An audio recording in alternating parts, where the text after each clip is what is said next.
Ben ritrovati con questa nuova parte della nostra trasmissione che si concentra sulla professione chimico, una professione che ha uno spettro di applicazioni che forse a non tutti sono così immediatamente, vengono immediatamente alla mente, ed è con noi Nausicaa Orlandi, che è la presidente interprovinciale dei chimici del Veneto, che saluta qui dal buongiorno. Buongiorno. Benvenuta tra noi. Intanto una donna a capo di un ordine professionale che nell'immaginario collettivo è un po' il maschile, no? Effettivamente siete in minoranza? Sì, diciamo, infatti io stessa mi definisco un chimico, proprio per continuare a utilizzare, proprio così come il medico che si definisce un medico. Ci sono comunque tante donne, perché la professione del chimico abbraccia come proprio per sua natura tantissimi ambiti, dalla sicurezza negli alimenti, la sicurezza nei farmaci che utilizziamo,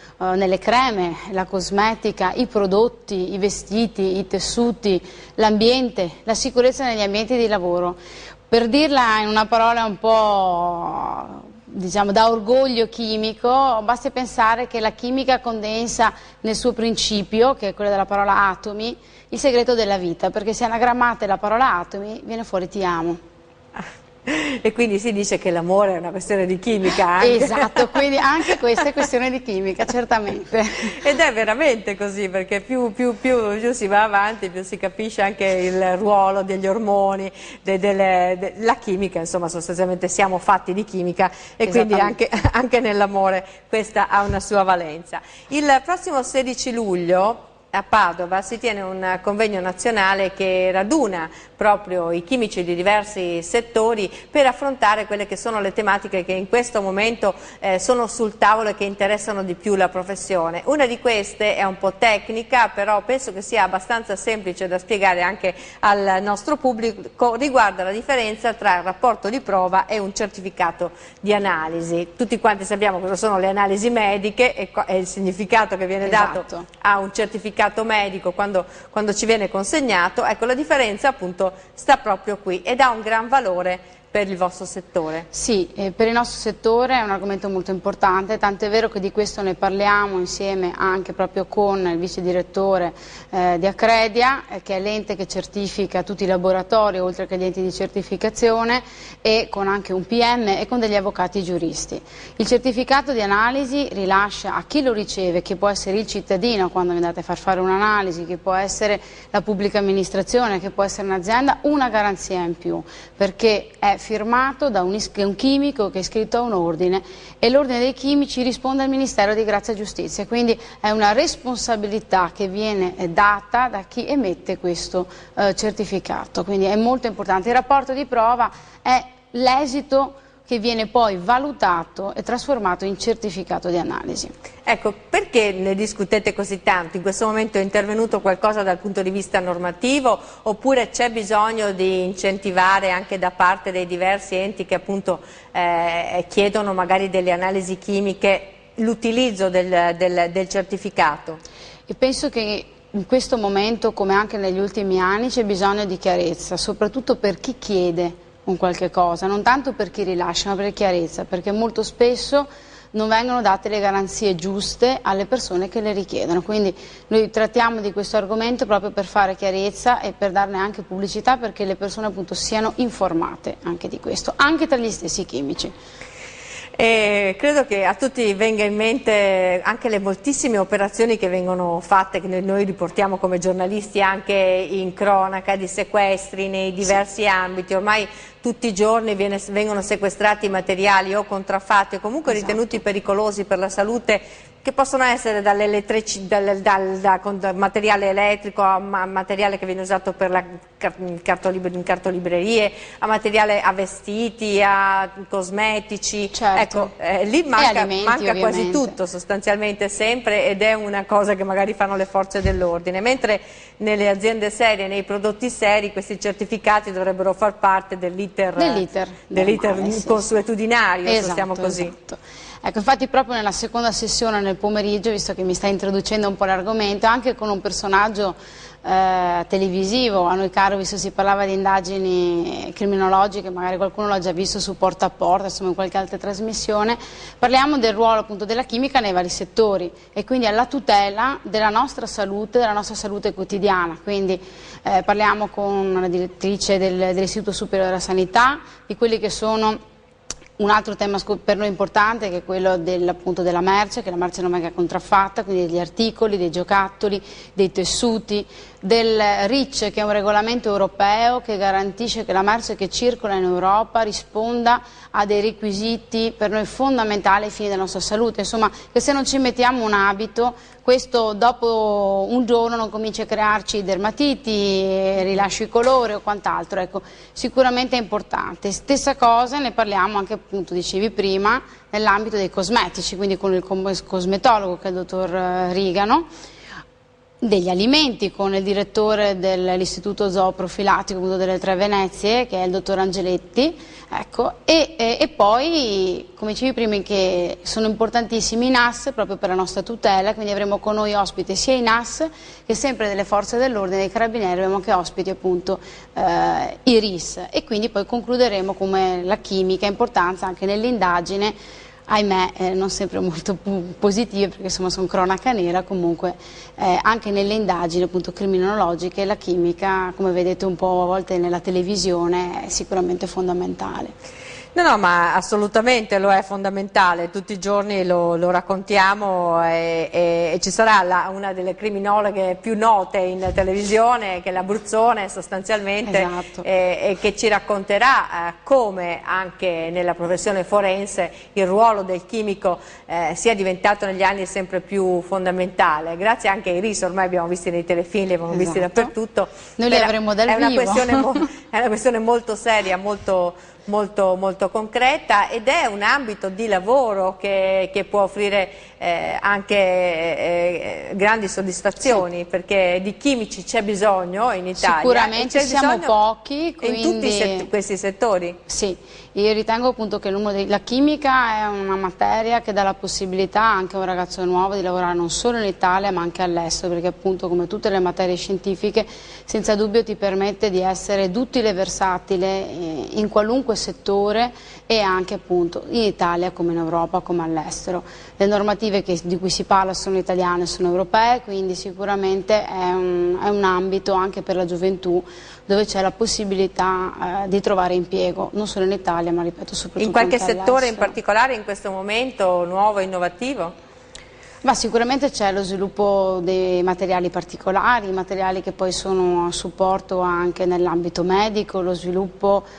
Si parla a volte in televisione, non so se le persone sappiano, della cosmeceutica, della nutraceutica, che è un insieme, diciamo, di cosmetico e farmaceutico, e farmaco, ecco, cosmeceutica e da nutrizionista e farmaco, quindi un alimento o un cosmetico che hanno qualche proprietà in più, oltre, diciamo, solamente all'aspetto nutrizionale o cosmetico stesso. Quindi insomma ci sono sempre sviluppi nuovi, prodotti nuovi, applicazioni nuove. Ecco. Quanti sono i chimici iscritti all'ordine interprovinciale?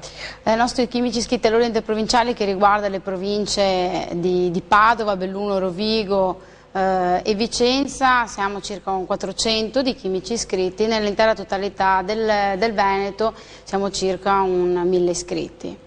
Vediamo se riusciamo a far vedere, eccola qui la locandina del convegno che si tiene appunto il 16 luglio ad Abbiano Terme all'Hotel Alexander Palace, con moltissimi ospiti assolutamente interessanti. Oltre a Roberta Bruzzone abbiamo sentito anche il capitano dei carabinieri del RIS Giuliano Iacobellis e poi un cosmetologo che è anche direttore appunto dell'ISPE di Milano, Luigi Rigano, e poi Roberto Angeletti del nostro Istituto Zooprofilattico Sperimentale delle Venezie, che è un centro che fa ricerca in ambito nazionale e internazionale, sì, ambientale.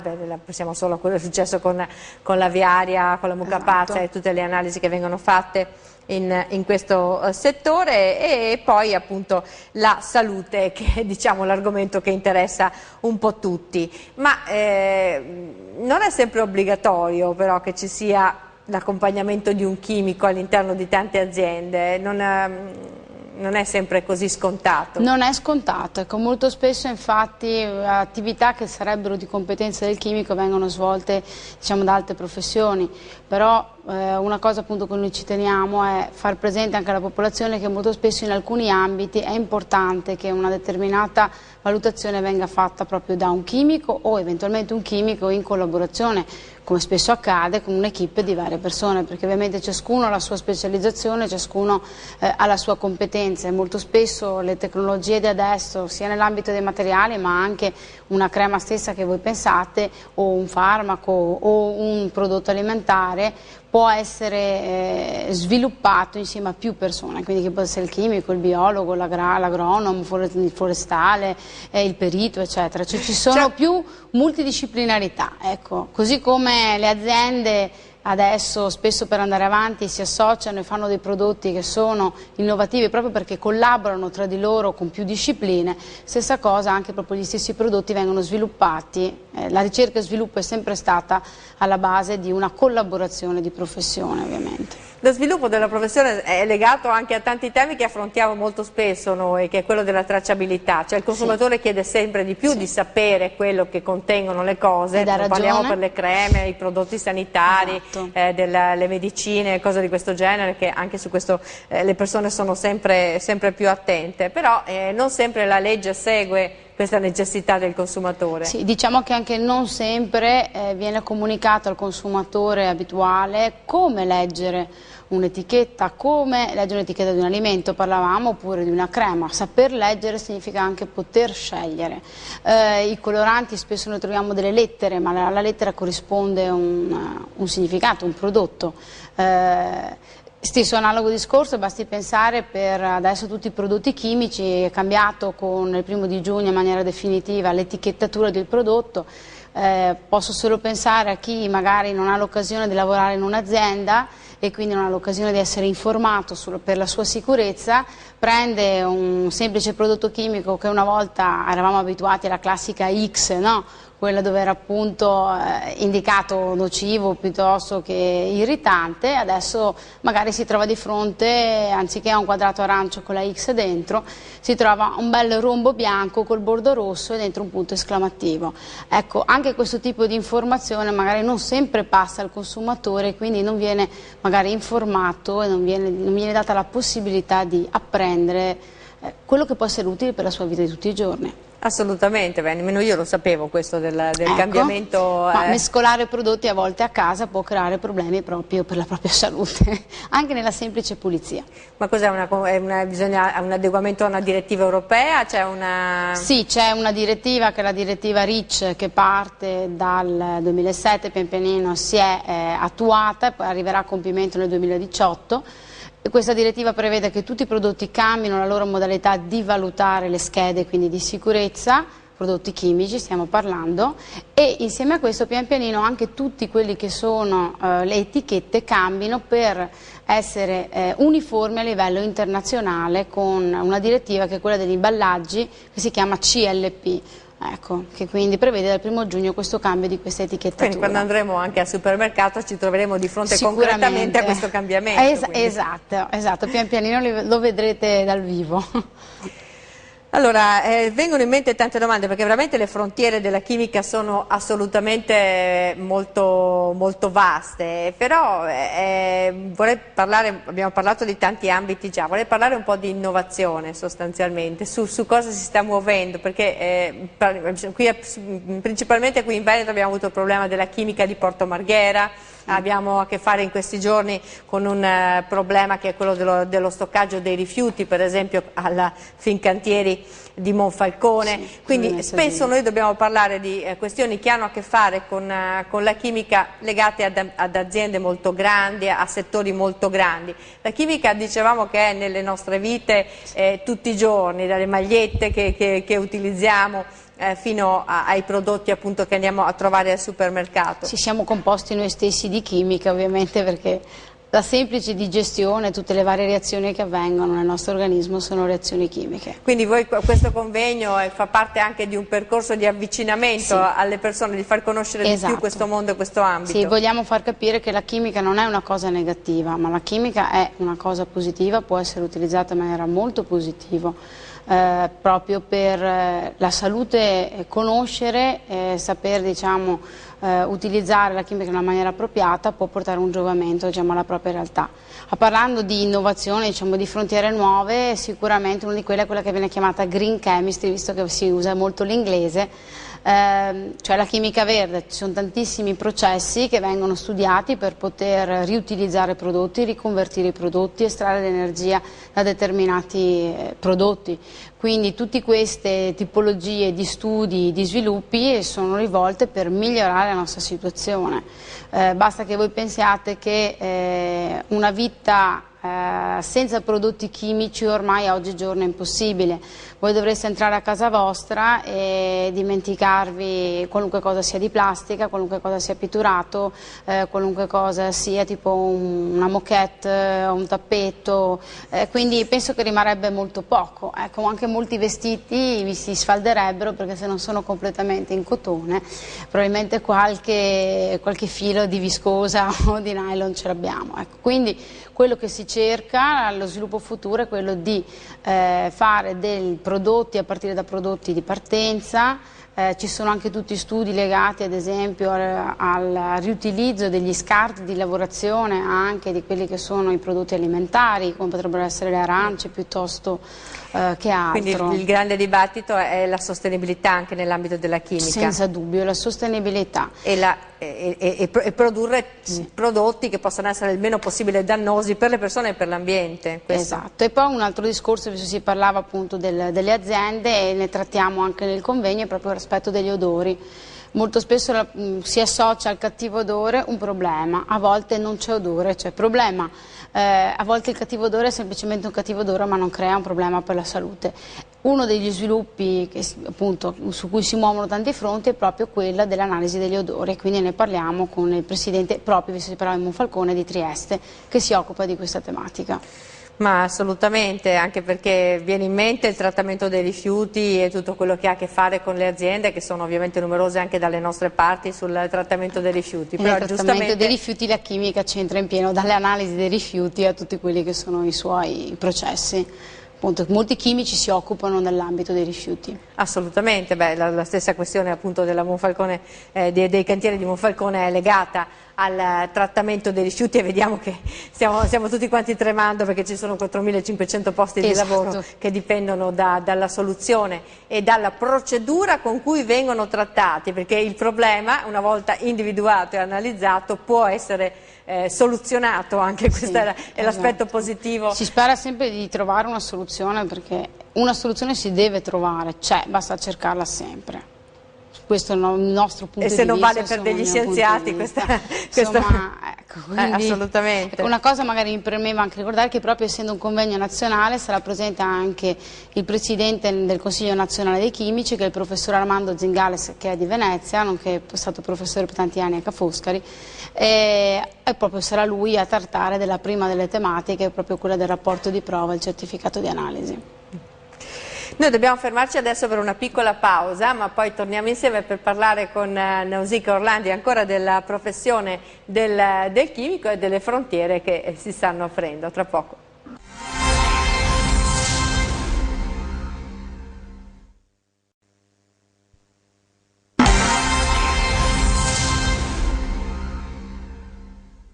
Perché si prende liquirizia. Stavamo parlando della pressione bassa e anche per questo motivo c'è un motivo per cui si prende, diciamo, la liquirizia, perché i chimici sanno tutto. Questa è una delle cose molto, molto divertenti di parlare con una persona che ha studiato chimica di professione. Nausicaa Orlandi anche si occupa ovviamente di chimica, conducendo un'azienda che si chiama Cedesa insieme al padre, che si occupa ovviamente di tantissimi settori, dalla sicurezza alimentare alla sicurezza industriale, industriale, insomma, e quindi allora diciamolo anche al nostro pubblico che in questi giorni magari ci saranno parecchie persone che hanno problemi con la pressione bassa. Perché si prende la liquirizia? Perché la liquirizia è ricca di potassio e il potassio fa, diciamo, alzare la pressione. Quindi vedi, c'è una spiegazione per ogni cosa. Ogni alimento ha dei principi attivi e questi principi, questi metalli e quant'altro ci possono dare un giovamento in una direzione piuttosto che in un'altra. Per cui si dice appunto che chi mangia che mangiar bene esatto. fa rimanere sani, assolutamente. Questo ci introduce anche all'argomento che volevamo trattare in questa seconda parte, cioè la partecipazione anche ad Expo. Certo. Dell'Ordine dei Chimici, con una iniziativa molto bella che si chiama Missione Chimica. Sì, è un'iniziativa nazionale appunto, che ha portato avanti l'Ordine in particolare dei Chimici della Lombardia insieme a tutto il Consiglio nazionale e tutti gli ordini locali, e ha fatto in modo che tutte le scuole potessero giocare con i loro ragazzi a un gioco che si chiama Missione Chimica, quindi ricostruiamo il nostro pianeta. È successo un qualche cosa, dobbiamo ricostruire il nostro pianeta. Ecco che ci sono state diverse selezioni, siamo arrivati quasi alle finali e ad ottobre all'Expo, al Padiglione Italia, verranno premiati i finalisti individuali e siamo fortunati perché in Veneto ne abbiamo ben 2 di Schio. E 2 bravi ragazzi di Schio, e poi verrà giocata la finale tra le squadre che sono state ammesse, e al momento appunto abbiamo delle squadre del Veneto, ovviamente da Veneti tifiamo per Che loro. cosa hanno fatto loro? Su cosa si gioca questa missione chimica? Si gioca su una serie di domande ovviamente basate sulla chimica e sulla possibilità di ricombinazioni per poter, diciamo, migliorare il pianeta, un pianeta che è raso al suolo e bisogna ricostruirlo. Ecco, faccio un esempio: molto spesso a me capita di vedere, proprio ieri ero via per lavoro, in un albergo c'è una saponetta di una marca dove c'è scritto meno chimica, più salute. Ecco, peccato che il sapone, non so se le persone lo sanno, si chiama sapone il prodotto di una reazione che si chiama saponificazione, quindi una reazione chimica a posto tra una parte organica e una base tipo la soda porta alla realizzazione del sapone.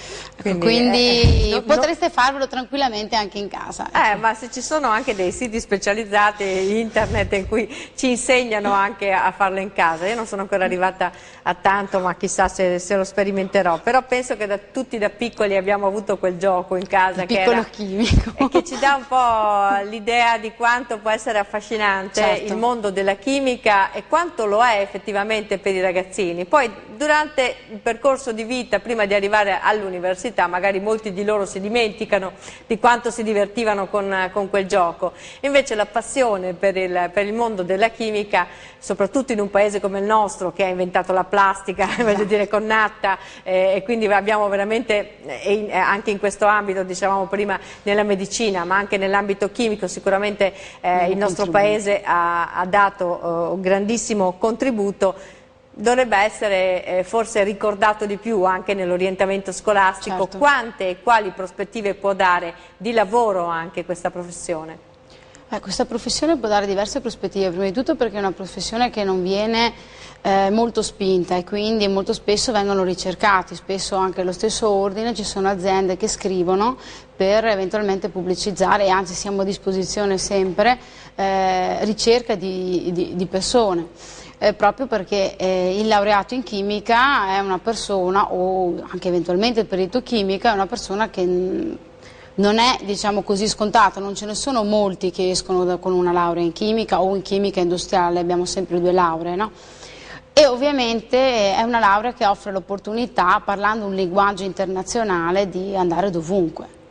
Quindi non solo può offrire altri sbocchi che possono essere andare a lavorare anche nell'ambito militare, perché ovviamente lì c'è tutto uno sviluppo per cui la chimica magari viene vista in maniera un po' negativa, però c'è anche quell'aspetto là, lo sviluppo legato agli esplosivi. L'esplosivo stesso è usato a fin di bene, a fin di male, come tutte le cose. Se vogliamo fare una galleria dobbiamo usare l'esplosivo, ad esempio.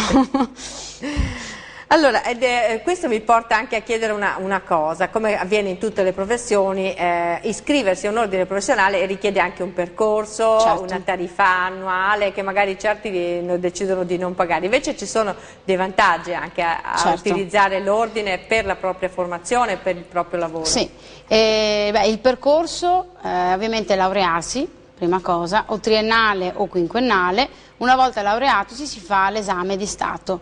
Con l'esame di Stato, che io consiglio sempre di farlo subito perché si è freschi, eventualmente si accantona e poi ci si iscrive successivamente, ci si può iscrivere all'ordine.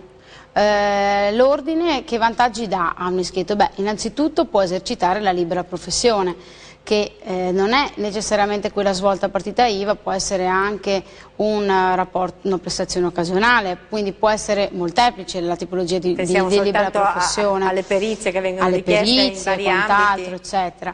Dà la possibilità appunto di certificare determinati ambiti apponendo la propria firma, il proprio timbro che si chiama sigillo, perché appunto dà la garanzia di correttezza e di responsabilità di colui che sottoscrive quel documento. L'ordine cosa fa per l'iscritto? L'ordine cerca non solo di tutelare il cittadino, ma anche ovviamente è per la tutela della professione, quindi dell'iscritto. Dà all'iscritto tutta una serie di corsi di formazione, con l'entrata in vigore di una normativa ancora nel 2012, che è la DPR 137 2012, è prevista la formazione continua.